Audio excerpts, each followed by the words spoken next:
Hello, and welcome to another episode of Chuchu Reviews, the show where I take 4 random, unrelated albums and I stick them in a blender, and then I review them, I rate them, and I rank them, simplicity achieved. 3 of the picks this week were pulled from the comments, so if you have an album you'd like to see featured, why not drop a suggestion, and who knows, you might just get lucky. So, let's introduce this week's combatants in alphabetical order.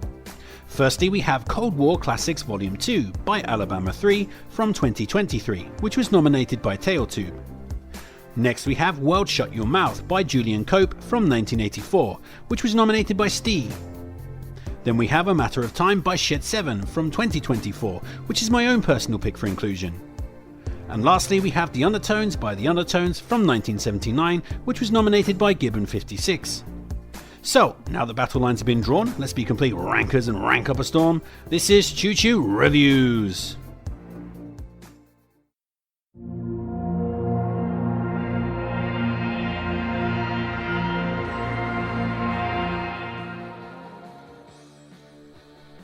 Coming in last this week, we have the self-titled debut LP by The Undertones from 1979. And yeah, I hear you, this is an outrageous ranking. The Undertones' debut is considered to be an all-time classic, a true masterpiece of 1970s punk. And certainly there is lots to potentially enjoy here.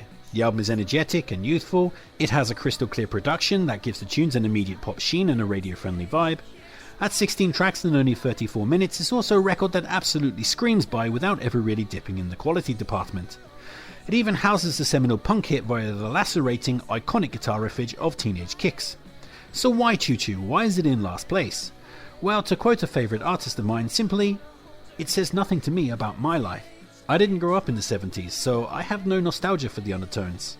I'm not even that enamoured with the punk movement in general, and the punk that I do like is usually either quite dark or lyrically astute with things to say about society or politics.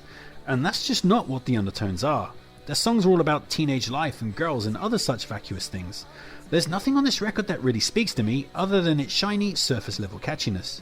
I mean, if I was a teenager back in 1979, perhaps my connection to the record might have been stronger.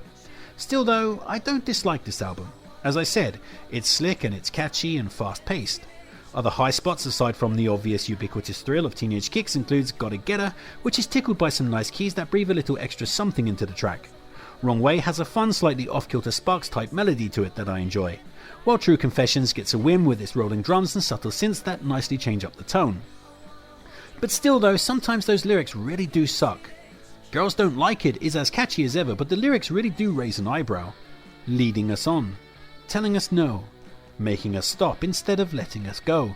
But what else can you do if the girls don't like it? Steady on there, Mr. Rapey. The eye-rolling fashionista lyrics of Male Model make me very glad that I'm not young anymore, while the utterly mind-numbing lyrics of I Know a Girl make me want to go and pick a fight with that beefy bloke that always stands outside the dilapidated house that sketchy geezers visit when they want to score smack. So yeah, ultimately this LP is a bit like a big tits blonde stripper. It has a very pleasing exterior, but is kind of dead on the inside. Still, sometimes simple catchiness is its own reward. As you can probably tell by this rather fractured review, I'm really rather torn on the merits of this album. I don't know how to score this one, like I can clearly see why people love it, it's just that it doesn't resonate with me personally. Still, you gotta be true to yourself. Ultimately, I like this record fine, but I don't love it. 3.5 stars.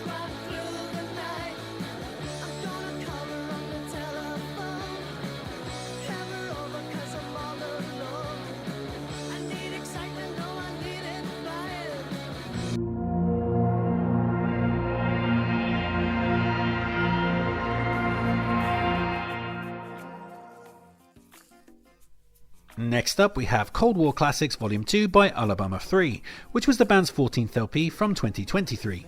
And Alabama 3 are a band from England, but one that sounds distinctly American, and are most famous for their track Woke Up This Morning, which was used as the theme tune for the rather excellent HBO show The Sopranos. And here we have an American-hued album of trip-hop and country rock experimentation. The band sound a little bit like Odelay era Beck, but with elements of the Flaming Lips, Doves and Moby thrown in there too, while the singer sounds a good bit like Tom Waits, with his deep gravelly voice sounding like he gargles tarmac every morning. And while this kind of music is not intrinsically my cup of tea, this album still manages to be consistent and entertaining. It repeatedly surprises by the directions that the tracks are taken in, and often refuses categorization. Plus the LP just has a nice toe-tapping rhythmic pulse that propels everything along smoothly. Cherry picks from a pretty consistent release include Get On This One, which is a funky horn splash tune that recalls the slick grooves of fun-loving Criminals. California Got You Stoned is a slice of Americana barroom country rock, but with a good sliver of the band's inventive weirdness threaded through it. It makes a genre that I'm not really keen on sound far more palatable. The Influencer Blues is an odd kind of calypso pop and country blues hybrid with a big bright chorus and some fun lyrics, with singer Larry Love concluding, "I need to get off the internet, do some drugs and have some sex, meet a rich woman with exotic pets." I Can't Keep Calm and Carry On is pretty rad with its dance beats fueling a track that sounds like Moby on a Tony Montana amount of cocaine. Thank You has an instantly chantable chorus and a pulsing rhythm that makes for an enjoyable addition, while If I'd Never Seen the Sunshine is so bizarre. It has a really catchy chorus that moves like a Harry Nilsson song, but is interrupted by a buzzing, dancey synth bass that makes the track far more interesting.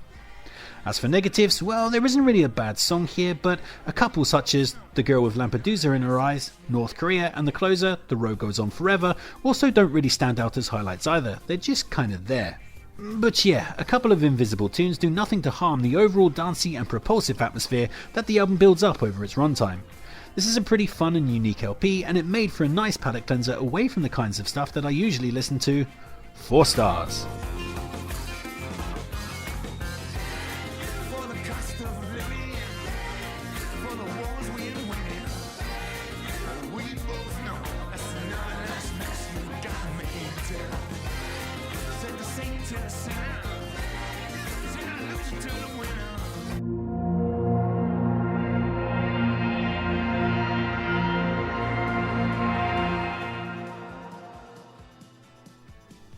Next up we have A Matter of Time by Shed 7, which is the band's brand new and 6th LP from a few weeks ago in January 2024. And yeah, there's certainly been a fair bit of Shed 7 on the channel recently.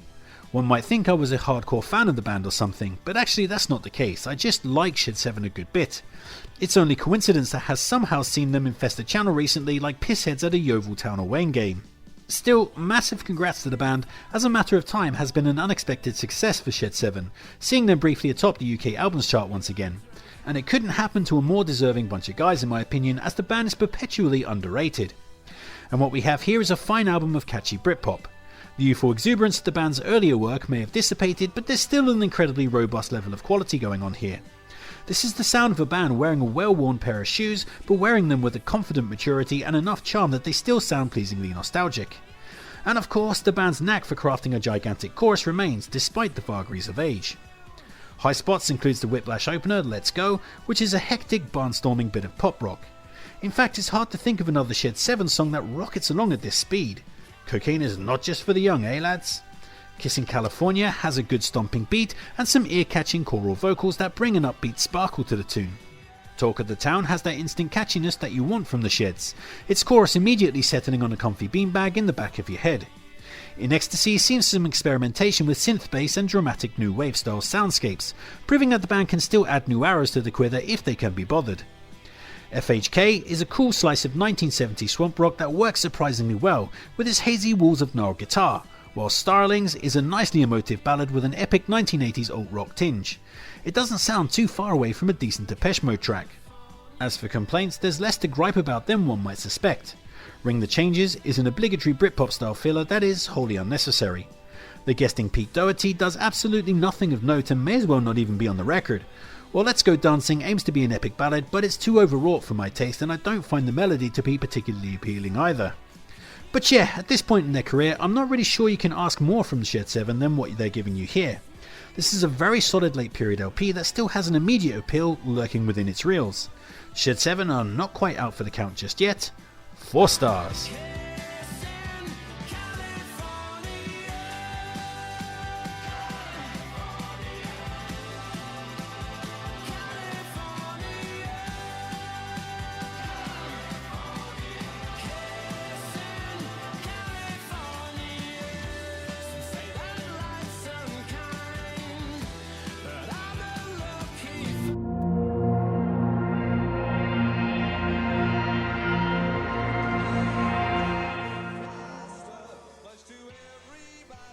So the Chuchu Review's gold medal this week is going to go to World Shut Your Mouth by Julian from 1984, which was his debut solo LP. And here Julian is nimbly bouncing back from the breakup of his popular new wave band The Teardrop Explodes, with a solo record that immediately threatened to overshadow his former band. That ultimately didn't happen, but judging by the quality of this first solo effort, it seemed to be a distinct possibility at the time. And what we have here is a great jangly new wave and post-punk record that is remarkably consistent, effortlessly catchy, and at times lyrically compelling. It's sequenced well and has a decent amount of variety both in tone and pacing. Highlights on the nearly flawless release include Bandy's first jump, which kicks the LP off with a jangling thumper that's instantly appealing. Metronil Dreams has a fun psychedelic vibe to it, as well as a bright Beatlesy chorus. Strasbourg is cool with its stomping jangle and guitar lines that sound very much like Will Sargent of Echo and the Bunnymen. And Elegant Chaos is a beautifully sweeping ballad with a fantastic lyric holding the heart of the tune aloft. Take a scythe to the rotting core of man vegetation.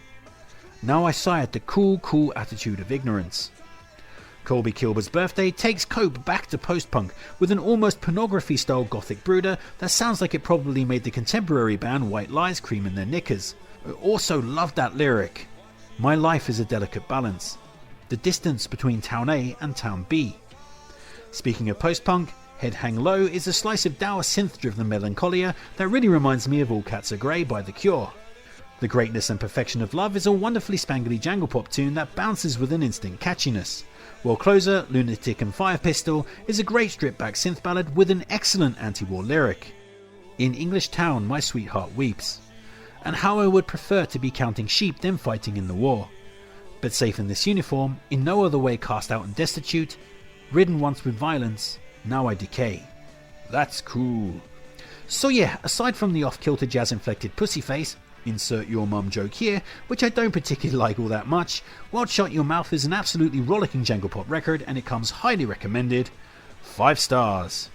And that's another episode of Chuchu Reviews in the bag. Of course I know you'd rank these records differently, so why not sound off in the comments and tell me which one would win for you.